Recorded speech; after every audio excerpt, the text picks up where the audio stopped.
Hello friends, welcome to our channel.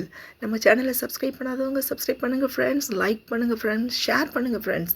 இன்றைக்கி நம்ம துன்ப முடிச்சுகளை அவிழ்க்கும் அன்னையை பற்றி தான் பார்க்க போகிறோம். 18ஆம் நூற்றாண்டில் அருட்தந்தை இத்தாலியில் ஹெராயின்ஸ் என்பவர் ஒரு ஆலயத்தில் புதிய பீடத்தை அமைத்தார். அதனுடைய பின்புறச்சுவரில் அன்னைக்கு ஒரு ஓவியம் வரைய நினைத்து ஒரு ஓவியர் ஜோகன் என்பவரை கூப்பிட்டு வரைய செய்தார். அவர் ரொம்ப அன்னையின் மீது பக்தி கொண்டவர். அந்த ஓவியர் அவர் ஞான ஒளியால் நிரம்ப பெற்று மரியன்னையின் ஓவியத்தை வரைந்தார். அதுதான் அந்த துன்ப முடிச்சுகளை அவிழ்க்கும் அன்னையை ஓவியம். இந்த ஓவியத்தை கண்டு இந்த ரஷ்ய மக்கள் எல்லாரும் அந்த கதிர்வீச்சினால் பாதிக்கப்பட்டு புற்றுநோயில் இருந்தாங்க. அவங்க அன்னையிடம் சிறப்பாக மன்றாடி நிறைய பேருக்கு புற்றுநோய் குணமானுச்சு. இதுதான் முதல் அதிசயம். இது நம்ம தமிழ்நாட்டில் தாளம்பூர், காஞ்சிபுரம் மாவட்டத்தில் இதனுடைய ஆலயம் இருக்குது. நம்மளும் துன்ப முடிச்சுகளை அவிழ்க்கும் அன்னையிடம் மன்றாடி நம்ம பிரச்சனைகளை அவிழ்க்க சொல்லி வேண்டுவோம். கண்டிப்பாக நமக்கு விடுதலை கொடுப்பாங்க மரியன்னை. எல்லோரும் இந்த ஆலயத்துக்கு வாங்க.